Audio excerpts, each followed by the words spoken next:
Hey, welcome to Playing for Keeps, the show where we take a deep dive into emotional intelligence, sex, love, adult attachment theory, mental health, therapy, and everything in between that creates great relationships. Your host, DJ, is a certified life coach and emotional intelligence practitioner. She's here to be of service to all the listeners interested in love and relationship. Now, here's your host, DJ.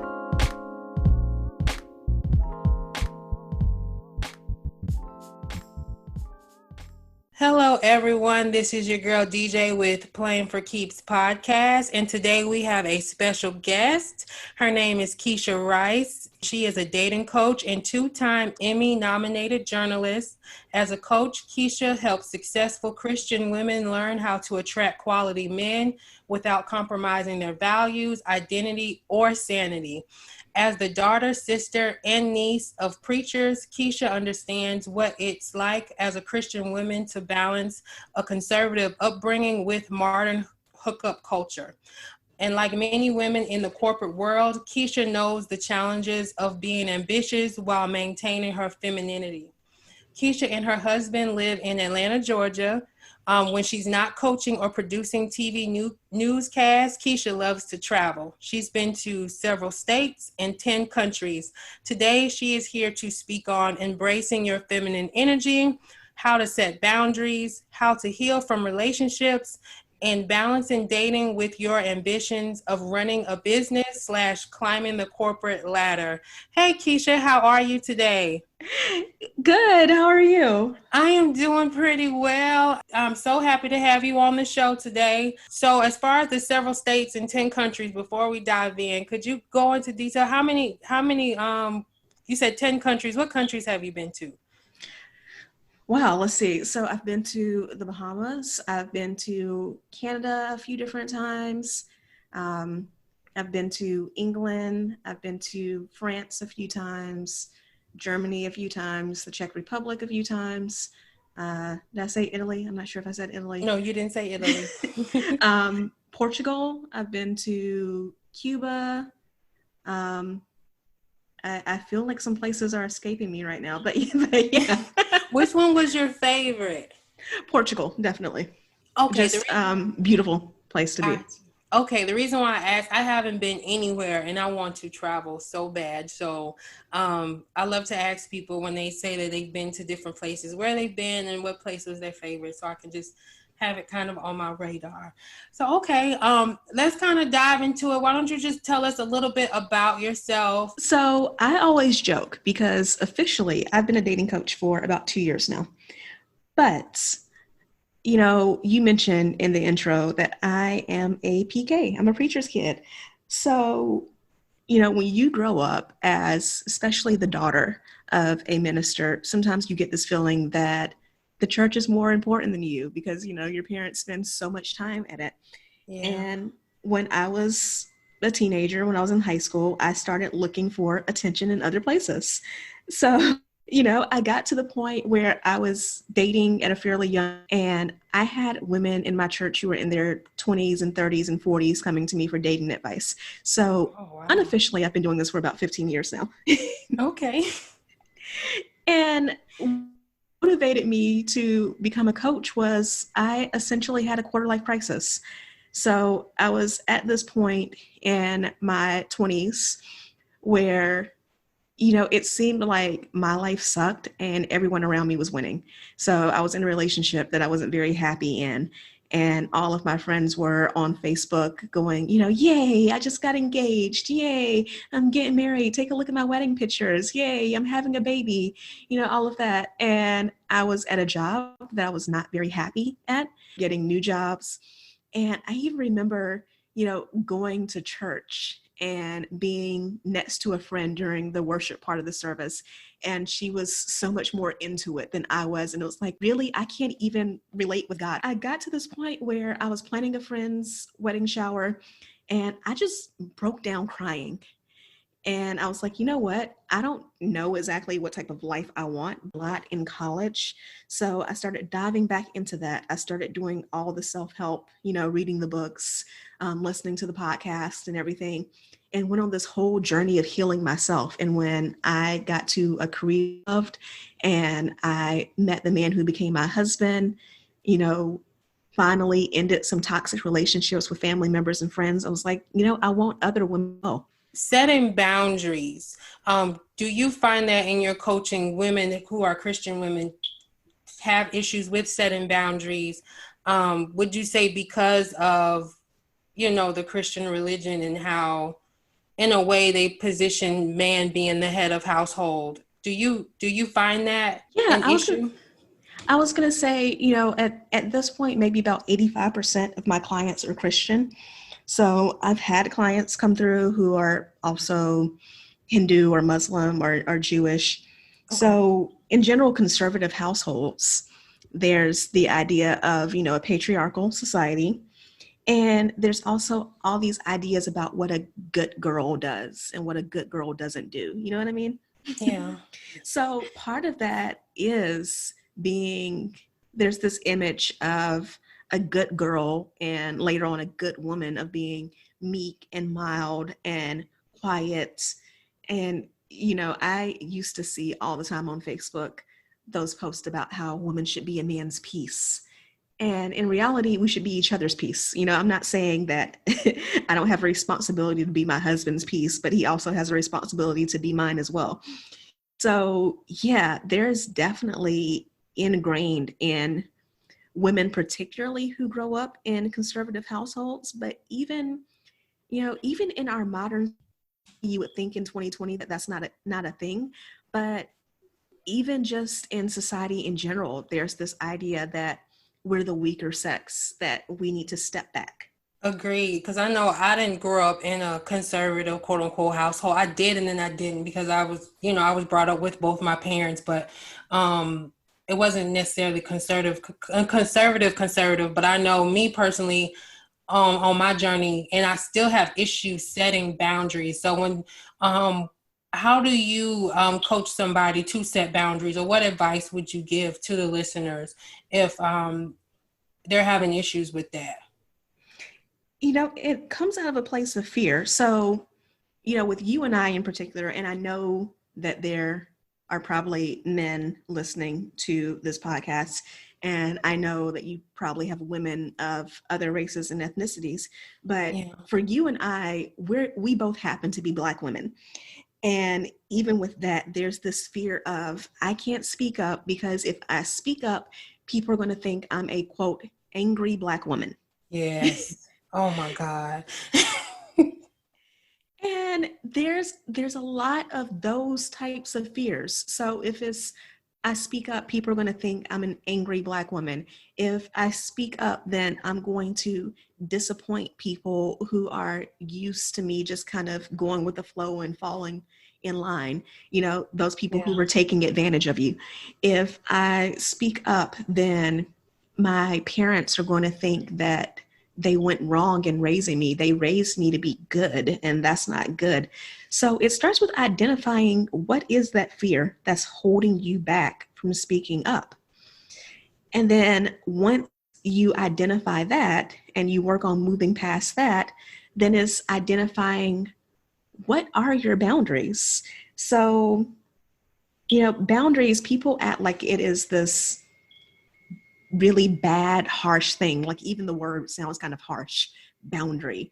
But what a boundary is a parameter, a limit that you need in order to feel secure and comfortable in a relationship. So one of mine for me is that I need personal time. I need personal space.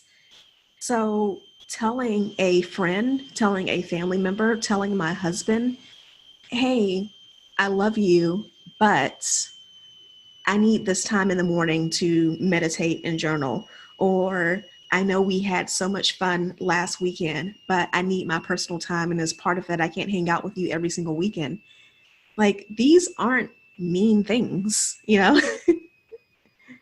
And Right. oftentimes when you get into writing down exactly what are the things that you need, you recognize that these are fairly easy things to ask for. These are things that aren't in opposition on others. And if they are in opposition on other people, it's often because that person's been taking advantage of you for years. That, or maybe they have self-esteem issues, because I know a lot of people have issues with abandonment. Like what you said, one of your boundaries are you need personal space. Sometimes people want all of your time and attention and don't understand that personal space is a good thing in a relationship. Yeah. And, I see that on both ends. So Yeah. I have clients who have abandonment and neglect issues because of things like, for example, they grew up in a single parent household. So, the parent who was not in the household, they felt abandoned by. And Yeah. then they get to this thing where the fear is if they voice their need for space, someone is going to give them so much space that the person abandons them. Right. So it is really starting with confronting that fear. And it is also a belief in yourself. Yeah, there's definitely some confidence that comes into that I am worthy of being treated in a way that makes me feel comfortable. Right. I am worthy of being respected.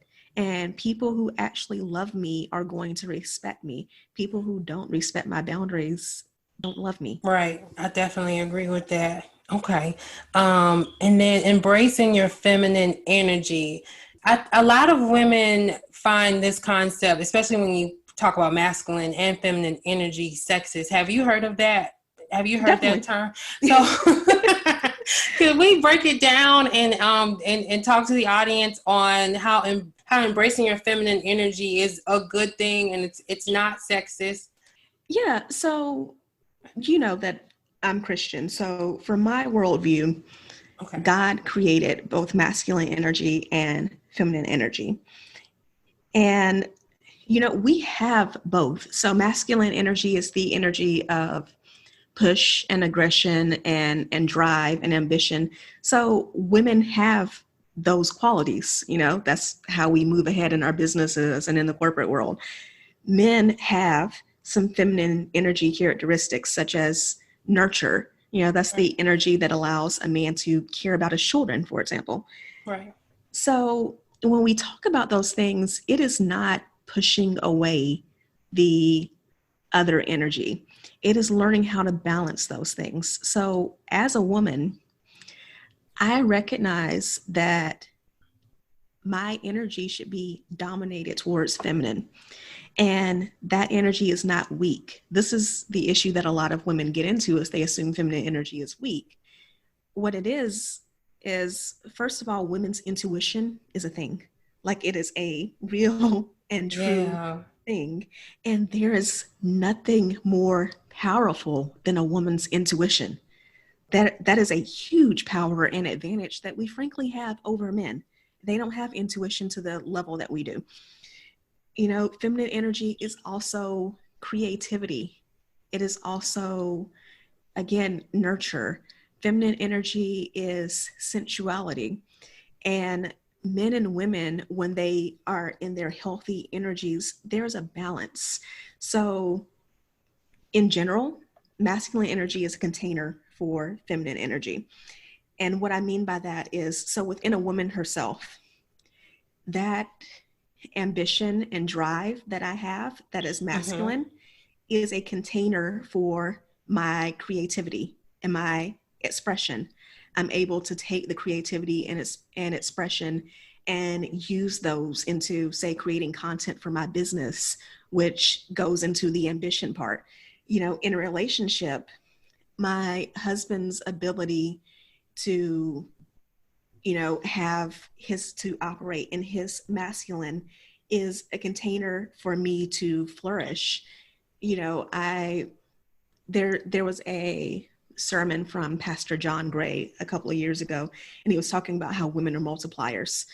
When a man plants a seed, a woman makes children. When a man brings home groceries, a woman makes meals. And Right. he says it in a very simplified way, but the whole concept of how women have this ability to take something very basic and to make it into something because of our creativity, because of our nurture, we have the tendency and the ability to make it into something 10 times greater, I don't think that's weak. That's not weak at all. Yeah, that's basically what it is. Even with other people who have different views about masculine and feminine energy, it's all kind of the same.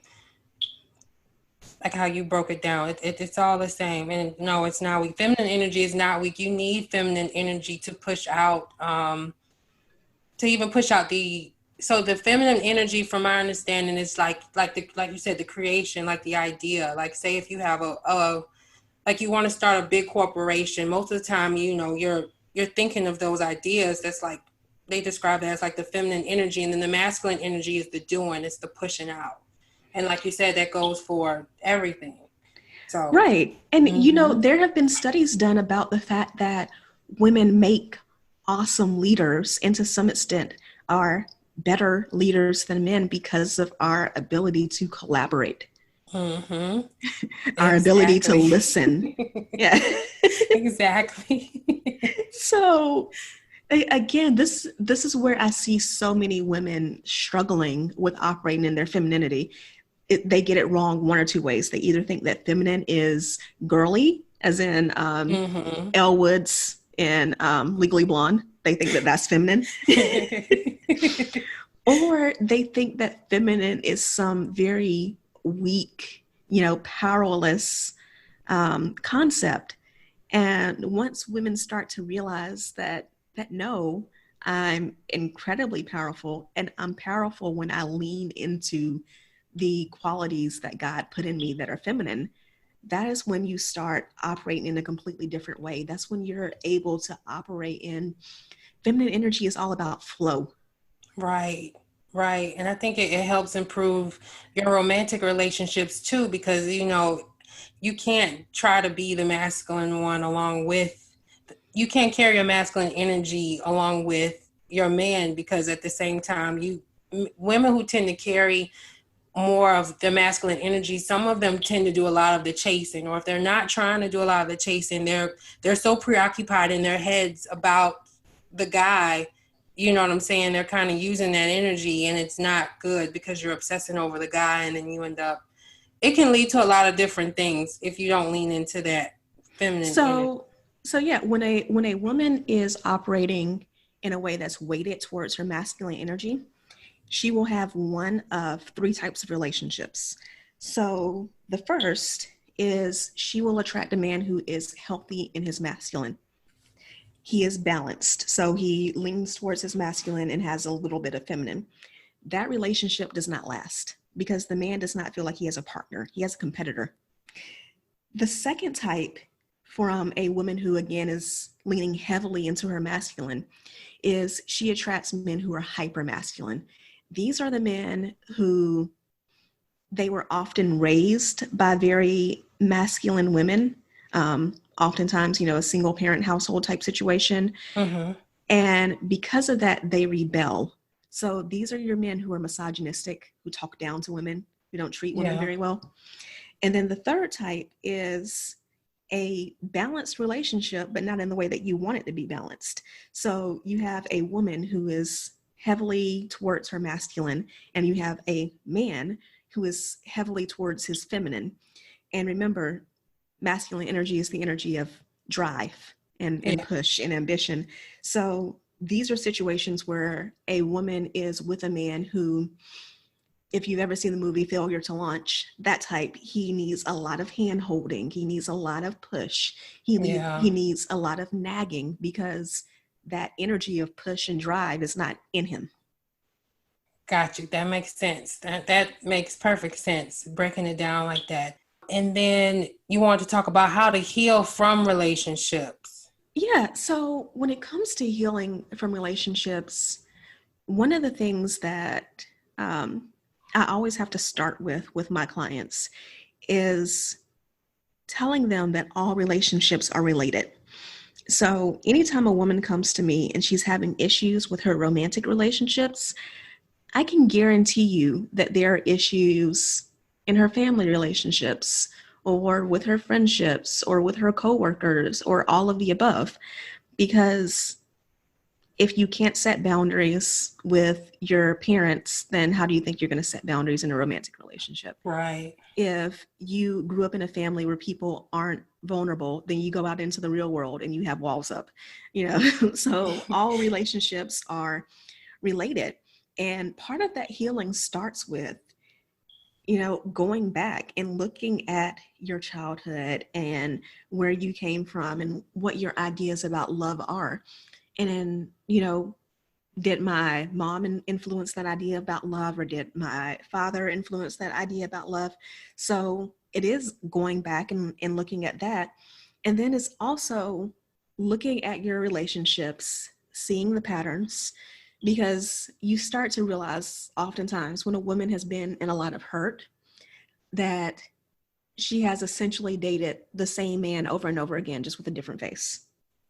Right. I've noticed that in my past relationships too. And I had to go back and really look. That's why I'm so crazy about like attachment theory and all those other theories, because it forces you to actually look at your past experiences, how you were raised and all of that stuff, and kind of put the pieces together on why you are attracted to what you attract to. Why do you attach to these certain people? So yeah, that's very, very, very true. So yeah, once you do that, you have gotten to the point where you can take accountability for your own part in a relationship that broke your heart. Right.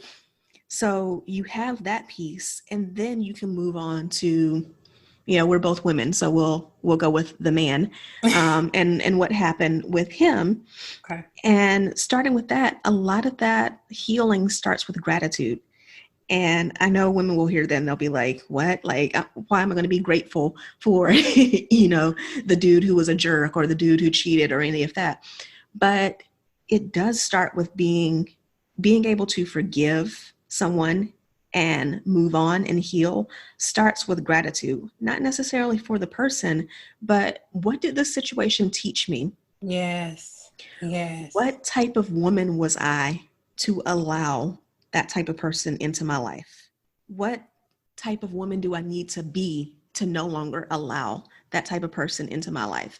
So once you're able to be like, hey, this guy was a jerk, this guy was toxic, and believe me, I was in plenty of toxic and abusive relationships myself. Yeah. So once you're able to be like, yeah, he was terrible, but he taught me that I was a doormat. I was with these guys because I let men walk all over me. He was terrible, but he taught me the consequences of not speaking up. He was terrible, but he taught me why I need to lean into my intuition and my discernment, because when I met this guy, I knew something wasn't right and I didn't listen to that voice. Right. And I think that's the problem. Like nowadays, like you was like in the bio, like in your bio when I read the hookup culture, people don't want to sit in that pain, because when you have to look at yourself, it's painful. So it's easier just to go just hook up with the next person. But then again, you hook up with a different person, and like you just said, it's a different person, but the same situation. And it's because you don't take a minute to be by yourself and sit and try to figure out why do you attract what you attract, and to be grateful in a way for those people, because people do, when they come into your life, they do teach you things, whether it's good or bad. Yeah, before I got married, I remember doing an exercise and telling one of my friends about this exercise that I was going to do, and she was like, "You're crazy. I don't know why you would do that."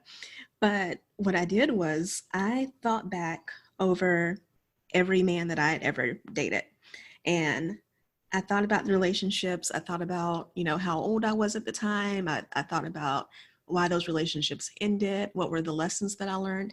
And how I knew I had healed from those relationships was each guy that I thought about, I would think about him, I would think about the relationship, and I would be like, I hope he's okay. I hope everything's all right. And it was very detached. And this is how you are healed from a relationship, when you kind of have that detachment. Like, if I saw him, great. If I never see him again, cool. Yeah. Oftentimes I see this happen with women where they've been in a relationship and the relationship could have ended 2-3 years ago, and they're coming to me and they're saying, I don't understand why I'm having trouble attracting relationships, or I go out on dates and it just fizzles after a date or two. And oftentimes they don't realize that they never healed from that relationship that ended 2 or 3 years ago. They just moved on. They stuffed their feelings and kept it pushing. And that's why they're not able to be in a healthy relationship now. Wow.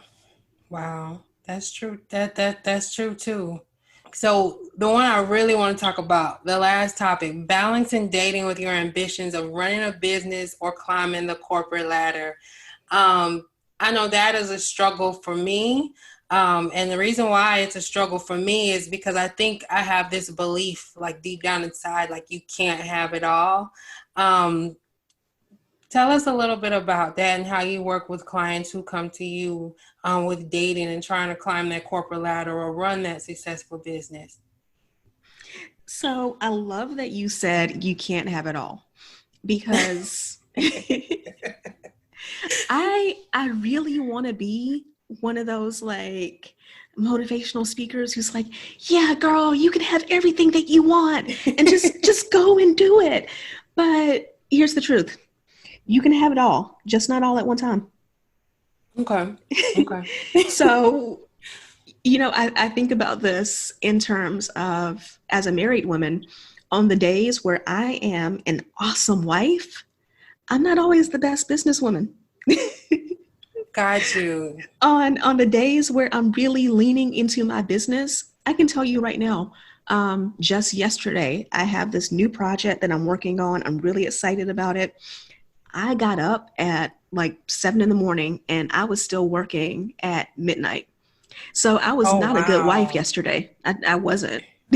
Got you.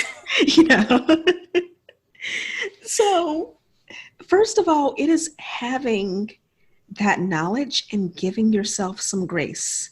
It is okay to not be perfect in every single area of your life every single day. Sometimes certain things have to take precedent, and that's okay. Now, when you're dating, as far as having that balance, it starts with boundaries. Balance always starts with boundaries. It does. So it is having that when you are out here and you are meeting someone and you're interested, being able to say to them things like, if the guy's really interested and he's calling you consistently and texting you consistently, as he should be, saying things like, hey, I am so happy that you and I are communicating regularly. I appreciate it. That means a lot to me. But I need you to not call me after this time. My sleep is also important to me. Gotcha. It is being able to say, so when I was single and I was dating, I had 1 day a week set aside for dates. And I didn't budge on that. Okay. When I was just meeting a guy, my date day was Saturdays. And those are the days that he got. If a guy was like, hey, can we hang out on a Tuesday or a Wednesday? My answer was always no, because those were days that I was working those days. I was focusing on career, talking about balance. Friday was a day for my friends. So, I didn't let my relationships, I didn't let dating a man interfere with my friendship dates. And, if it got to the point where I was dating a guy, like we had gone on several dates, then, he had earned the right to see me on other days. But I was very clear about that. He was earning it, That's good. And I think that's something myself, and I think a lot of women who are out here on the dating pool need to learn. Like, you don't have to just give all of your time to individuals that you're just starting to date. I think there's a misconception, like women just feel like they have to, like I have a friend that right now I was just speaking to, and this guy here, she just met him, but she's doing everything she can, I guess, to just make it seem like she's this perfect person. And we don't know what the outcome is going to end up. And she just started dating him. This is a problem that I used to kind of have myself until I started really looking at myself. So that's good that you point that out, that you stood by that, and now you're married and you're doing well, because a lot of people feel like they they shouldn't set boundaries because, again, they're afraid that the guy's either going to leave them for somebody who's willing to be more open or anything like that. So I'm glad you pointed that out. Boundaries always make you more attractive. I've learned that now too, that boundaries do make you more attractive. Like, I think I say this every other podcast. I learned that, people respect people respect the person's yes who sets their boundaries versus the people pleaser who always says yes. So it is more attractive. That's something I had to learn the hard way. Well, yeah, you have to think about, there's nothing wrong with Walmart. I own sweatpants and jeans and stuff from Walmart. At the same time, I also own jeans that, cost me $100 or $200 for the one pair. And take a guess at which pair of jeans I take better care of. The $100 to $200 jeans, I bet. So boundaries are the exact same thing. When a woman shows that she has a high standard, that she values herself, that she knows she's worthy, men pay attention to that. And that's the high quality ones too, that you could attract healthier men who understand that you have a life and you have a job and stuff like that. Usually the ones who want all of your time are not really healthy, like maybe in an emotional state or something like that too. That's something I've learned as well. Yeah. And, I can tell you a story so I'm the youngest of three. My brother is 10 years older than I am. My sister's 12 years older. So okay. I didn't grow up with a brother and sister. I grew up with 4 parents. But anyways. I got you. I can tell you a story about dating that I learned at a very young age because of that age gap. And that was, so my parents had a rule that once you became 16 and you got your driver's license, it was up to you whether or not you wanted to go to church. Okay. So you had to go up until you got your driver's license, and then it was your decision. So my brother got his license and decided that he wasn't coming to church anymore. Oh. And there was a situation where, the church that we went to, there was a girl who was older, and you know how young girls are with like older girls. I loved her so much. I idolized her. I was like, I want to be just like her when I'm a teenager. And my brother came to church one Sunday to visit. And the second that he took a look at her, he was like, oh, like this is my boo. Like I'm going to date her and everything. So he started dating her, and I was so excited. I was like, yay, she's going to become like my big sister for real. Aww. And I was all happy and excited until one day he just stopped talking to her. Oh. And I was like, what? And I remember, because I was a sneaky kid, I was quiet, which meant that people oftentimes did not notice that I was in the room. So I overheard a lot of conversations. Okay. And, I would hear her say things about like, well, I don't know why he stopped talking to me. I don't know, what happened with us. And I overheard him telling one of his friends, like, nah, bruh, like she's really smart and she's so pretty and she's funny and she has all these different things going on in her life. And, I can't keep up with all of that. She needs a man who can do better than I can do. So I learned very early on, because again, I was, maybe 7 years old at the time, but I learned very early that men aren't stupid. No, they're not. They're not stupid at all. But then you run into some, that's good that it shows that your brother had a great upbringing, because you'll run into some men who see that, right? And then they'll take advantage. Yeah. And they'll suck the life out of that girl. So it's definitely twofold. My next question for you, if you were to, I know you've been to a whole bunch of places, but I'm going to go ahead and ask you this question anyway. If you were to travel to 3 countries or even any other states, 2 by yourself and 1 with your husband, where would they be? Yeah. So I have to think about this because when you and I were talking about travel at the beginning, when I was engaged, I did a whole year of solo travel. So I Wow. am not afraid of solo travel. And there are so many advantages to it. As much as I love my husband, there's just something about being at a place by yourself that I don't think can be beat. But that being said, if I were going with my husband, we would explore Japan together because we both Okay. have that interest in Asian culture. He's into anime and all of that. I love Japanese food, so we would have Awesome. those experiences together. Um, Another place that we would explore together is, is here in the United States, but Charleston, South Carolina is one of my favorite cities. I'm originally from Greenville, South Carolina. Okay. So I've been to Charleston so many times because, it's 4 hours from my hometown, but my husband's never been. And I would love to just take him and explore. And also, my husband was born in Mexico. He was born near the coast. So taking him to a coastal town, I feel like he would love that. As far as by myself, Sydney, Australia. Okay. I know I want to go to Australia too, definitely. And then Charleston. What's in Charleston? Is there like a lot of attractions and stuff in Charleston, or is it just a nice town? Charleston is a nice town. It's one of the oldest in the country. So, you just have a lot of history. My husband likes horror movies and all that. And, there are rumors that Charleston is haunted. So there's that.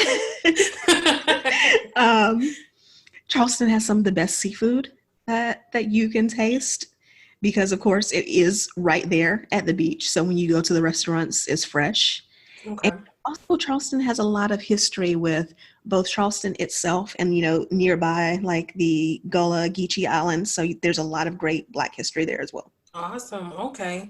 All right. Well, I'd love to ask dating coaches, life coaches this question. So, if you were to go out on like a first date with someone, name three places you would want to go and why.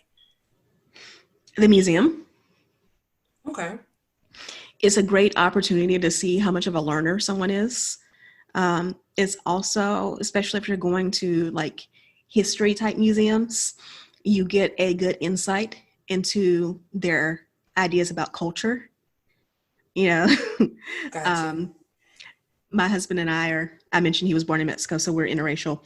And, I can definitely think of cases when I was single where I dated men who were a different culture than I was. And it was a very eye-opening experience to hear them talk about other cultures than their own. Yeah, I so, bet. so museums are great for that. Okay. A nice restaurant, and I know restaurants sound boring, but here's the thing. Generosity and how someone treats everyone around them is so important. It is. So I love restaurants for a first date because you get to see how the person treats the servers. If you are going to someplace that's a little bit more adventurous, you get to see whether or not they're up for adventure, whether or not they're up for trying new cuisines, which as someone who likes to travel, that's important to me. And, also back when I was single, I probably should not admit to this, but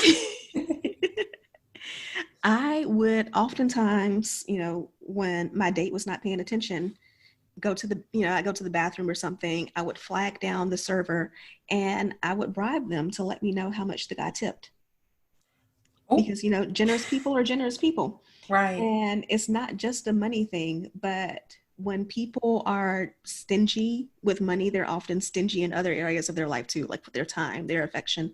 So, That's smart. I might steal that from you, no lie. Like, so yeah, museums, restaurants, and also anything where you have the opportunity to get some adrenaline flowing.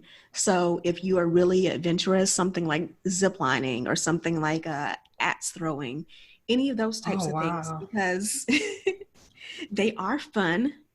And Okay. you don't even have to go that extreme. You can go into something like mini golf, but those are fun activities, and also they just help you build that instant connection.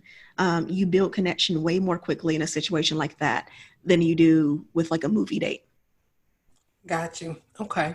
That sounds good. And my last question for you now, do you have a special memory, whether it's a first kiss or a first love letter or just a first, just anything that like a romantic that kind of just sets your soul on fire just a little bit when you think about it because it was like your first?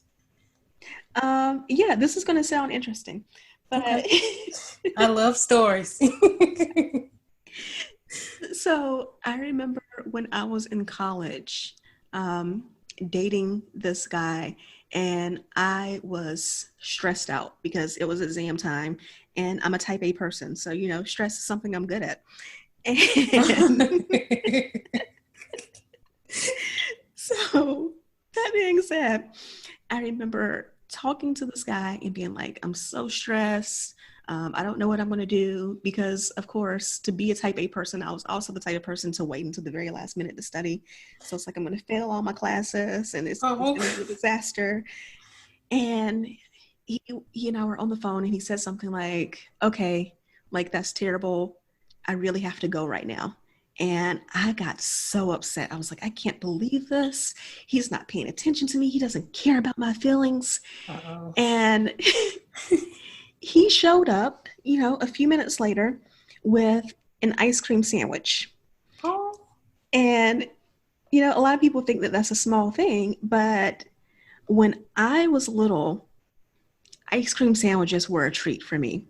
And my mom used to occasionally buy one, either when I was, in school, she would give me the money to get one with my lunch. Or sometimes she and I would go out and we would get an ice cream sandwich as a treat. And it was like just a special treat. So I had told him that story. And that gift was meaningful to me because it was, for me, I felt it was the first time that a guy had actually paid attention to me and wasn't like, some men do. They'll give you gifts to shut you up. They'll give you gifts because they don't want to deal with an issue, or they may give you gifts because they're nice, but it's what they think a girl would typically want. The gift isn't necessarily a heartfelt or well thought out gift. Got you. So now I got to ask you this question. What would you say your love language is? Mine is acts of service. Yeah, acts of service popped up in my head, or receiving gifts, because I know receiving gifts is, as long as it's something thoughtful, like maybe something you told them in the past, then they label that as that could possibly be your love language too. Okay, so I had to ask that. Mine is words of affirmation. Words of affirmation and quality time. I've gotten that on so many other tests. Okay, so let me ask you this: where can the audience find you? Yeah, I am on Instagram and I live on Instagram. So yes, I'm on other social medias as well. But you'll find me there most often. And I'm at Keshia Rice. So I should point out my name is spelled Keshia, Rice, like the food. Okay. And yeah, if you go onto Instagram right now and click on the link in my bio, there is a free class actually right now on. Thank you for tuning in to today's show. Femininity. If you like this podcast, please download and subscribe. I also have if there's anything you would like to talk about in regards to relationships, or would like to be a guest on the show to speak on relationships or get advice, you can always connect via social media at Playing for Keeps, or email DJ at info@p4kdating.com. Thank you for tuning in, and bye for now. You and I had this girl talk. Yes, I'm glad that we connected too. And I want to thank all of the listeners for coming on today. And until next time.